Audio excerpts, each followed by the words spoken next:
So today we would talk about the different functions of commodity market. All right. So the first one says price discovery. The thing about this is you try to understand what is the price of the commodity. All right. So you consider factors like demand, supply.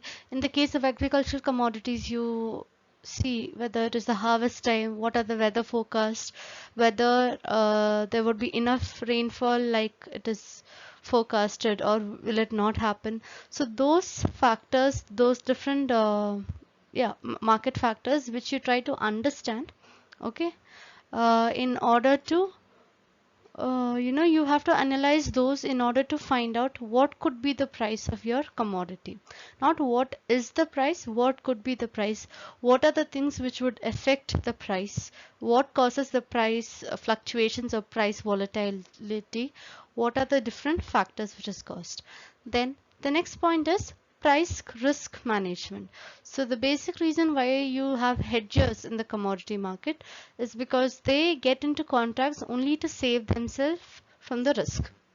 With someone who is planning to buy and he feels that next month the price is going to increase, in order to protect himself from buying it at a higher price because of the price fluctuation, he will get into a contract wherein he can purchase at a lesser price. And if it is a person who wants to sell the commodity, if he feels that the prices are going to go very less next month, what does he do? He gets into a contract wherein he would be able to sell it at a high price itself. So this saves either party from price risk. Now, what are import export competitiveness? So if I'm an exporter wherein I'll get the say raw material and different commodities from set of domestic suppliers, I take it from them and I sell it outside the country. For example, Indian rubber. Indian rubber is normally taken, processed by farmers and agriculturalists, mainly in Kerala and Tamil Nadu. So when they process Indian rubber, and when there's a big scale organization who collects this raw material and exports it outside, they are also affected by the price. How? When they have a good knowledge about commodity market, they will understand, okay, at what time what is the best time to purchase the commodity from other domestic manufacturers. For example, if I am an firm who exports it outside, I see what is the current price, because see, I get the information from the commodity market. I understand, okay, this is the best time to export. Let me buy the material now at this less price and sell it later. Now, if it's another situation wherein the price is very high right now, and by analyzing the commodity market, I get to know, or I foresee or predict that next month the prices are going to drop. So based on this information, what will I do? I won't purchase it right now. I'll wait for it. Okay. So this increases the import and export competitiveness. Is it clear to you? Yes. Okay. Then predictable pricing. Predictable pricing is very much crucial when it comes to the manufacturers, in a way that the domestic manufacturer, for example, um, yeah, so for instance, when say the domestic manufacturer, so I am someone who manufactures sugar, yeah, sugar, the commodity. So I can analyze, okay, what is going to be the commodity price for sugar in India as of now. I can also analyze what is the price of sugar outside, that is on a global level as well, right? So based on that, I am able to predict the price for the commodity. If I have no idea about the global market or the Indian market, I fix my own price, say rupees 40 per kg, for example. And consumers are buying this normal sugar.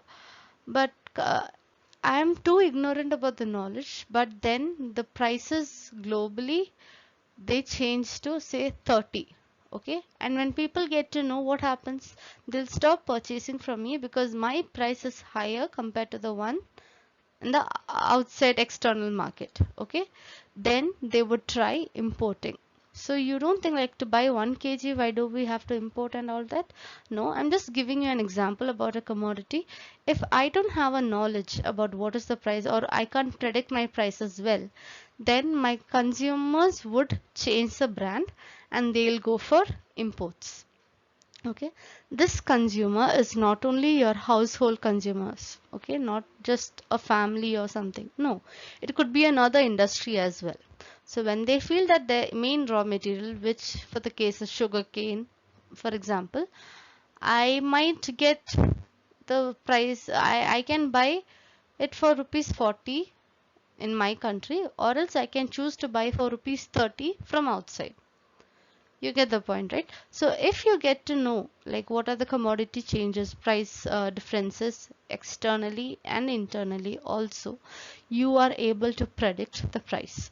This is helpful for most of the manufacturers who try to procure material from the domestic manufacturers. It is very easy for them to compare between domestic manufacturers and the ones which is found outside the country. Then benefits for farmers and agriculturalists. So this benefit is actually a bit huge because there was a time when was it? 2 or 3 years back? Okay, Indian rubber, one of the main occupation for people in Kerala. Many of the agriculturalists in Kerala, the problem was the prices started falling like anything. At one time, it was very profitable. Then, as days and months went by, the price fell from what, some 250 per ton to, no, 450 per ton to even 70 rupees per ton. Okay, so in that way, many of them had to leave that occupation and they had to move in for another, either another form of agriculture or something else. So this trend was actually seen there. So we need to understand that your commodity market, your primary producers are your farmers and other agriculturalists, right? It is up to the regulatory authority to the and the government and also the other citizens of the country who need to understand that it is very important to protect the interest of farmers and agriculturalists. How can they do it? They need to give them a clear platform to trade in securities. If they are not able to do it in the physical market, that is out in the normal vegetable market, then they should be given a platform with futures trading so that they can save themselves from all the factors, be it your price risk, uh, predictable pricing, whatever be the thing, they are protected from those. So it is very important to understand the benefits for farmers and agriculturalists should be in such a way that whatever uh, drawbacks they have. See, when prices are falling globally, that Indian rubber price fell because the cost of synthetic rubber in Malaysia fell down. Yeah, that was the reason why it was impacted in India. Now, if you do this, many of the farmers would leave that agricultural source and move on to something else. Is it clear to you?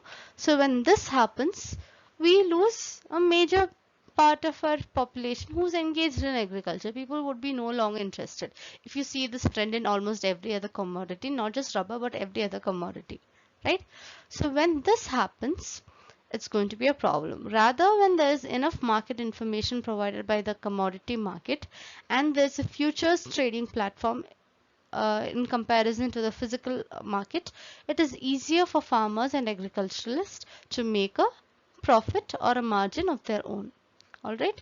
Then credit accessibility.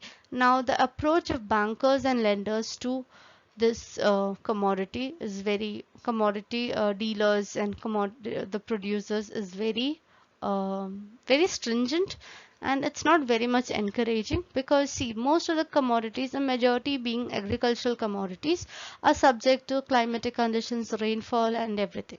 See, Bangalore used to have a mild climate, now it is extremes, right? You started feeling too hot during summer, too cold. Way back in school, this was not the case. During that time, Bangalore didn't have this issue. So there is climate change happening all over.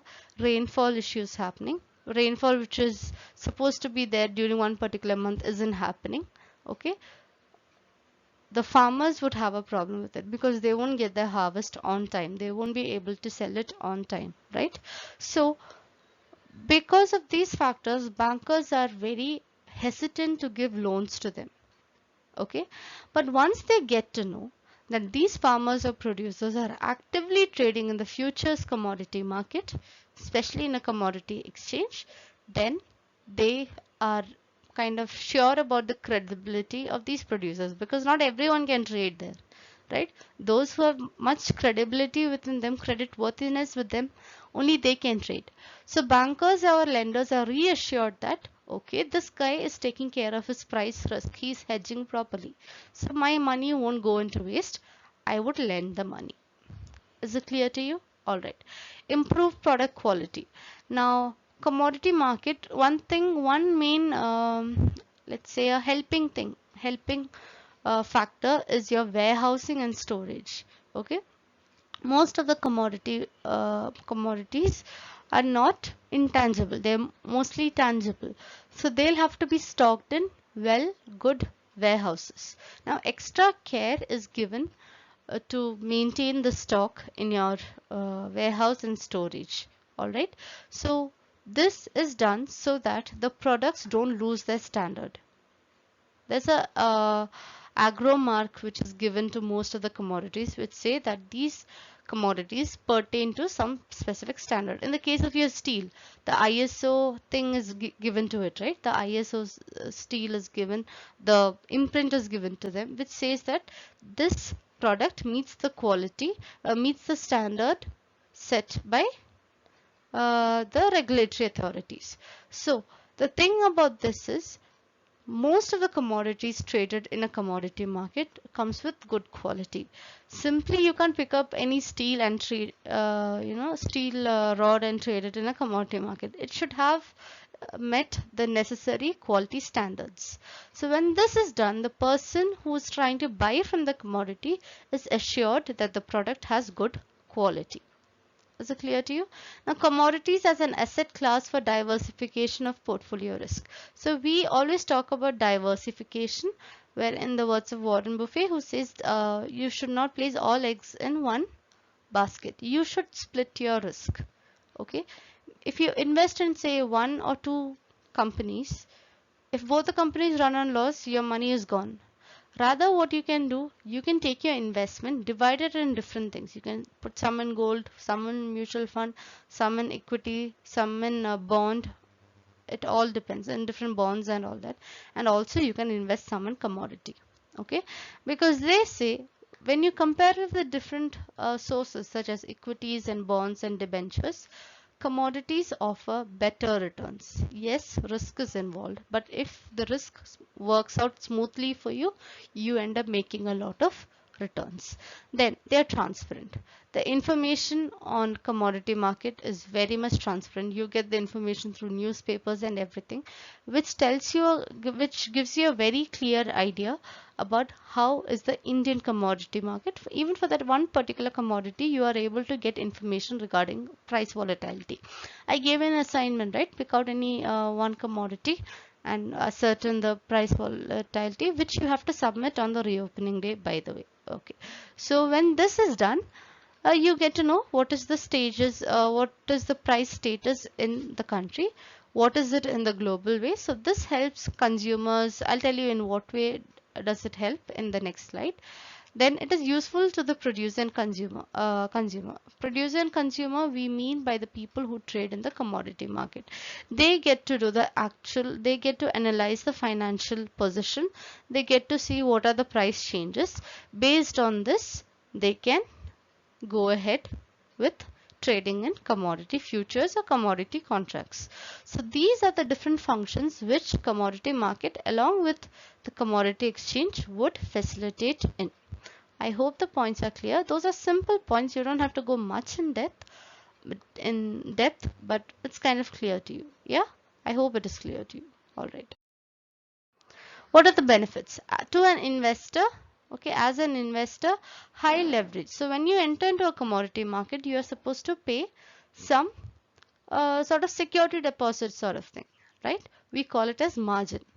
Okay, we do it for equities, we do it for commodities, we do it for bonds and many others. But the margin which an investor has to place as a security deposit sort of thing is lesser compared to other equities. So in that way, I have to keep only less security deposit as an investor. I'm happy. Less manipulation. All the prices are out there, very much clear to you, like what is to be done in what way, everything is given to you. When given in such a scenario, it is very easy to understand what is the commodity market information all about. If anyone comes and says no, the price has gone down, they try to manipulate you, you don't need to bother. You need to just check on the prices, maybe on the internet or in the newspaper, and assure yourself. You don't need to fall into fall in place with false rumors and all that. Now, diversification, like I mentioned, it is a different class of thing. You don't have to, it's not like your equity, it's not like your bond. It has a system of its own. So it is a very good option when it comes to diversification, because if the risk works out favorable, you end up with a lot of returns. So as an investing option, it is a very good thing. Hmm? Benefits as an importer or exporter. This is explained in import and export uh, competitiveness in the previous slide, wherein we get to know that even if the domestic prices are going high, up, down, low and all that, it is very, what do I say, very easy to understand what is the domestic price. You can very much compare it with the foreign prices. You can also decide when exactly, if I'm like I told you, I'm someone who buys from local producers and exports it outside. So I get to know that, okay, what is the best time to get it from the producers. Now, why is all this done? Why is it a bit complicated? Because say I am buying it at rupees 400 per ton. Today prices of say sugarcane, yeah, the price is at rupees 400 per ton. I'm going to export sugarcane. All right. So I decide to purchase at rupees 400 per ton. I purchase, I export it. Transaction is done. I get the profit, whatever. But then next, after 3 days, the prices go down to rupees 300. Then I should have thought, oh, I actually made a notional loss, which means to say that maybe it's not an actual loss, fine, but I could have purchased when it was rupees 300. I should have just waited for 3 more days.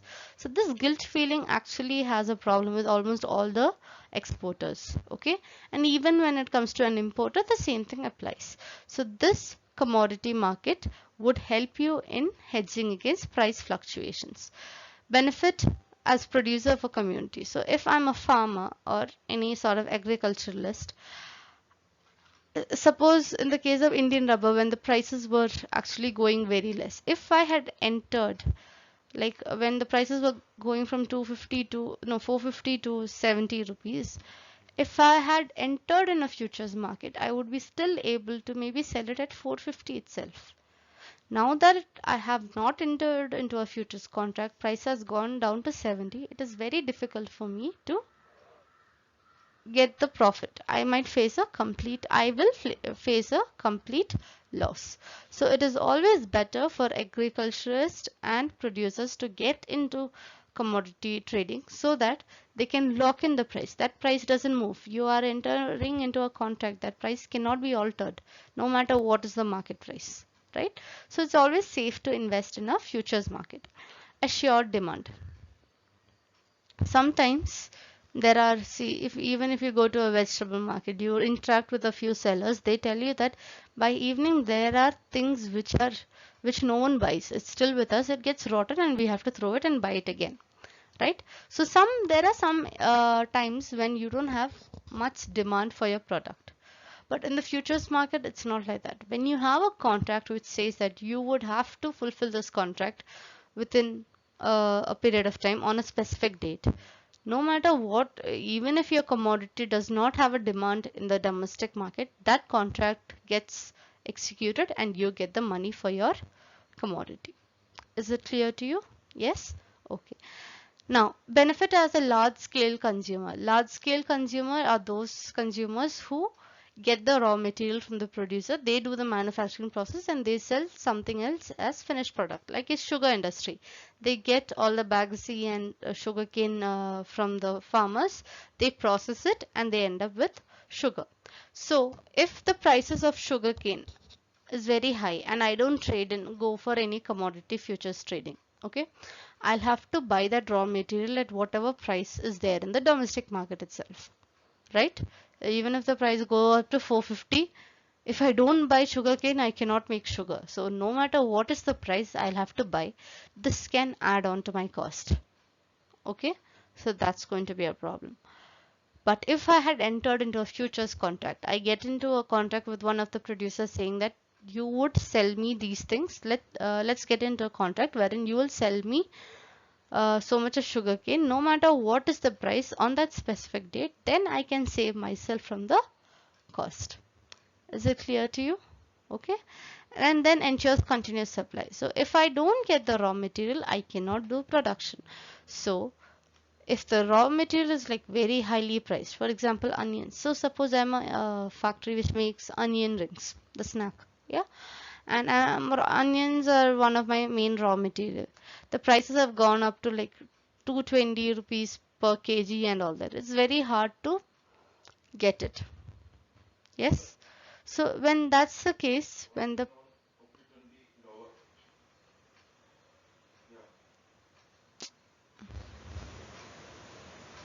hmm.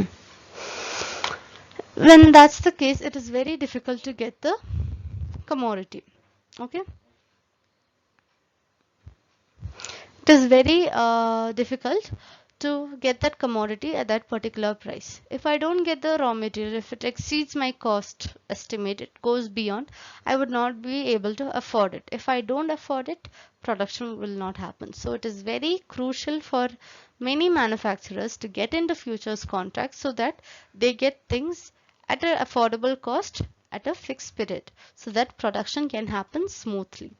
Now, what are the disadvantages? Now, the speed of trading is very low in commodity trading. The wheat trade, it's called as pit trading, wherein if I'm planning to buy a commodity, I call my broker. Broker has to go to the pit, search for the trader who is planning to sell that commodity. They get into an agreement, they discuss, they talk terms and conditions, this and that. By the time everything is done, it takes a lot of time. Equities is not the thing. Equities, you simply place the order, the things match, trade executed. But commodity trading takes more of a time. Therefore, the speed is very less and there's a huge time lag. So some people don't think it's a very comfortable option for investing. Leverage. Now I said that in the case of higher leverage, a less margin or less security deposit is required. Now, if banks start offering you loans with a very less interest rate, you're more than happy to go and get the loan, right? You don't mind paying that very less interest rate, which means to say that we don't have much of a value for that loan. We find that interest is fine. It's okay to pay with that interest. So the thing about this is you need to understand something which comes costly. If some finance thing comes at a higher interest rate, okay, you know that the interest rate is very high and you'll quickly try to repay, which means you have more of a value for that money. You want to quickly repay it. But if the interest rate is almost negligible, you don't feel the necessity to pay. You like interest rate is less, it's okay, let it wait and all that. Same is the case here. Even if it's a lower margin, which is good to an investor, investor would have less value for that money. He would feel no need to repay it back. So manage since it is treated as a security deposit so that a contract happens. If it is a very less margin, investor might feel like why should I execute the contract? It's just a small margin, let it go off. No problem. So that is one issue here.